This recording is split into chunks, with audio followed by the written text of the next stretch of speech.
പല രാഷ്ട്രീയ പാർട്ടികളും അവർ ജനങ്ങൾക്ക് വേണ്ടി പ്രവർത്തിക്കുന്നു എന്ന് പറയുന്ന കേൾക്കാറുണ്ടല്ലേ. അത് കേൾക്കുമ്പോൾ മഹത്തായതായി തോന്നാം. പക്ഷെ അതിലൊരു സൂചനയുണ്ട്. That the government is A benevolent care taker. ഇടതുപക്ഷ പാരമ്പര്യം അഥവാ ഇടതുപക്ഷ രാഷ്ട്രീയം എന്ന് പറഞ്ഞാൽ ഇതിനേക്കാൾ ആഴത്തിലുള്ള ഒരു കാര്യമാണ്. ഇടതു സർക്കാരുകൾ ജനങ്ങളുടെ പ്രസ്ഥാനങ്ങളാൽ രൂപപ്പെട്ടതാണ്.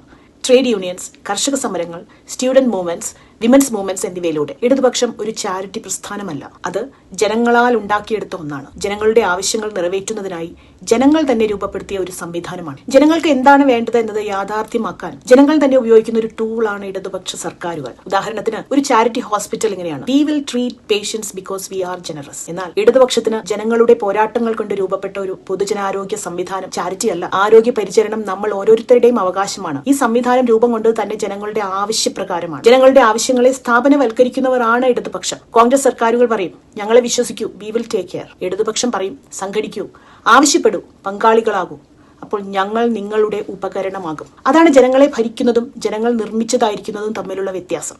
മലയാളികൾ സർക്കാരുകളെ നിർമ്മിക്കുന്നവരാണ്. സർക്കാരുകളെ ഒരു ഉപകരണമാക്കി തങ്ങൾക്ക് വേണ്ടി ഉപയോഗിക്കുന്നവരാണ്. ഇതാണ് ശരിയായ ജനാധിപത്യം. അത് നടപ്പിലാക്കാൻ കഴിഞ്ഞ ഏക സംസ്ഥാനവും കേരളമാണ്. അല്ലാതെ 5 വർഷം കൂടുമ്പോൾ പോയി വോട്ട് ചെയ്യുന്നതല്ല ജനാധിപത്യം. ജനങ്ങളെ തട്ടിച്ചും നുണ പറഞ്ഞും വഞ്ചിച്ചും മാത്രമേ കോൺഗ്രസിന് ഇവിടെ അധികാരം കിട്ടിയിട്ടുള്ളൂ. അധികാരം കിട്ടിയാൽ അഴിമതി. പ്രതിപക്ഷമാണെങ്കിലും ഭരണപക്ഷമാണെങ്കിലും അഴിമതി, കൈക്കൂലി രാഷ്ട്രീയം. അതുകൊണ്ടാണ് this does not suit to Kerala situation. Congress പാർട്ടിയിൽ ചിലർക്ക് ഇലക്ഷന് നിൽക്കണമെങ്കിൽ തന്നെ നേതാക്കൾക്ക് കൈക്കൂലി കൊടുക്കണം. ഒരു വെള്ളരിക്ക പൊട്ടണ സംസ്കാരം. This is not Keralam.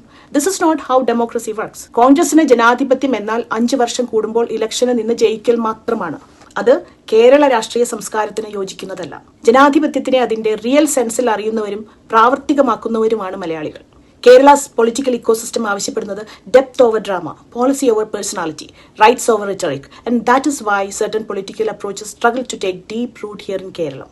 Here, democracy is not ornamental or just a ceremonial ideal. It functions as a lived reality for the people. Vote ചെയ്തിട്ട് തന്നെയല്ലേ ഇടതുപക്ഷവും കോൺഗ്രസും ഒക്കെ അധികാരത്തിൽ വന്നിട്ടുള്ളത്? അങ്ങനെയും ചോദ്യം വരാലോ. പക്ഷെ വ്യത്യാസമുണ്ട്. ആ വ്യത്യാസം ചെറുതല്ല.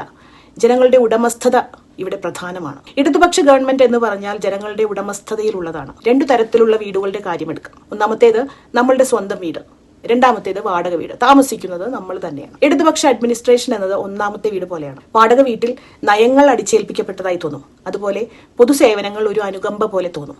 ഇടതു രീതിയിൽ ആശുപത്രികൾ നമ്മുടെ ആശുപത്രികൾ, സ്കൂളുകൾ നമ്മുടെ സ്കൂളുകൾ, നമ്മുടെ തദ്ദേശ സ്ഥാപനങ്ങൾ നമ്മുടെ സ്ഥാപനങ്ങൾ.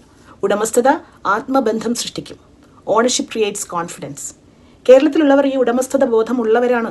ആരാണ് ഓഫീസിൽ ഇരിക്കുന്നത് എന്നല്ല, ആർക്കാണ് പവർ ഉള്ളത് എന്നാണ് ഇവിടെ പ്രധാനം. ഇടതു മനസ്സുള്ള കേരളത്തിൽ പീപ്പിൾ ഫീൽ ദെയർ പവർ.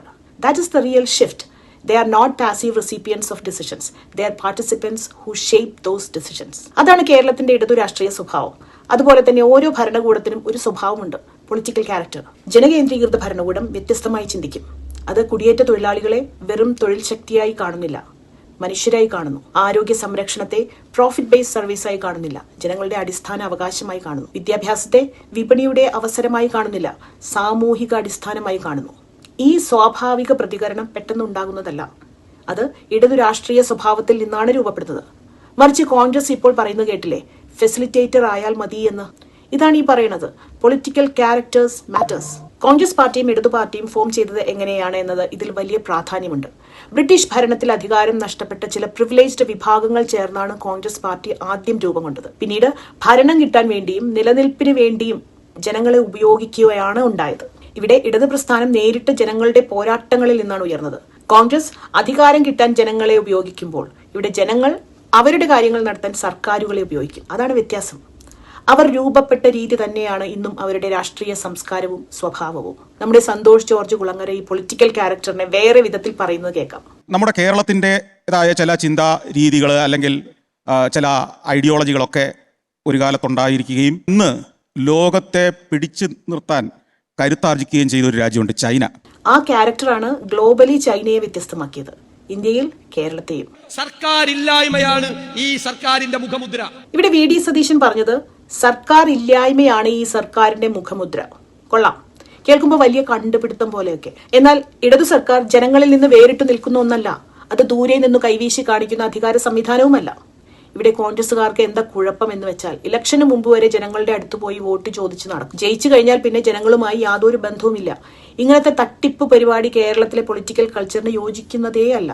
അതുകൊണ്ട് കേരളത്തിൽ ഇടതു രാഷ്ട്രീയമല്ലാതെ മറ്റു രാഷ്ട്രീയ പാർട്ടികൾ കേരളത്തിലെ ജനങ്ങളുടെ മുമ്പിൽ കോമ്പീറ്റന്റ് അല്ല. ഇപ്പൊ കണ്ടില്ലേ നമ്മുടെ സ്വന്തം ഹോസ്പിറ്റൽസിനും പൊതുസ്ഥാപനങ്ങൾക്കും എതിരെ സമരം ചെയ്യുന്നത്?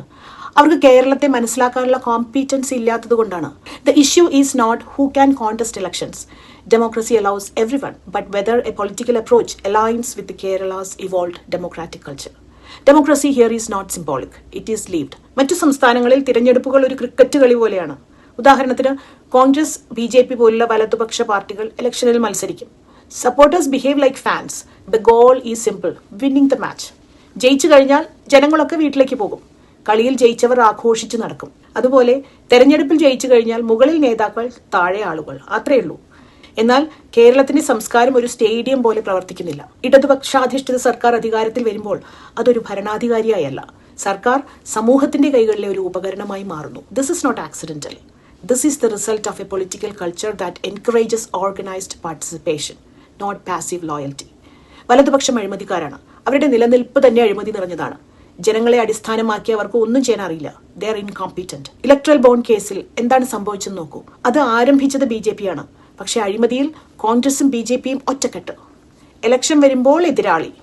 അഴിമതിക്ക് ഒറ്റക്കെട്ട്, അടയും ചക്കരയും പോലെ. CPM ആണ് ഈ അഴിമതി വെളിച്ചത്തേക്ക് കൊണ്ടുവന്നത് എന്നത് എടുത്തു പറയേണ്ട കാര്യമാണ്. കേരളം നേടിയ നേട്ടങ്ങൾ നേതാക്കൾ നൽകിയ സമ്മാനങ്ങളല്ല. അവ ജനകീയ പ്രക്ഷോഭങ്ങളുടെയും ഘടനാപരമായ പരിഷ്കാരങ്ങളുടെയും ഫലമായി ഉണ്ടായതാണ്. ഇടതു നയങ്ങൾ സമരങ്ങളെ സ്ഥാപനങ്ങളാക്കി മാറ്റിയ ചരിത്രമാണ് കേരളത്തിനുള്ളത്. കേരള സർക്കാരാവുക എന്നത് ക്രിക്കറ്റ് കളിച്ച് കപ്പ് വാങ്ങിയെടുക്കുന്ന പോലെ ഒന്നല്ല. It is a place where government is expected to function as a public instrument.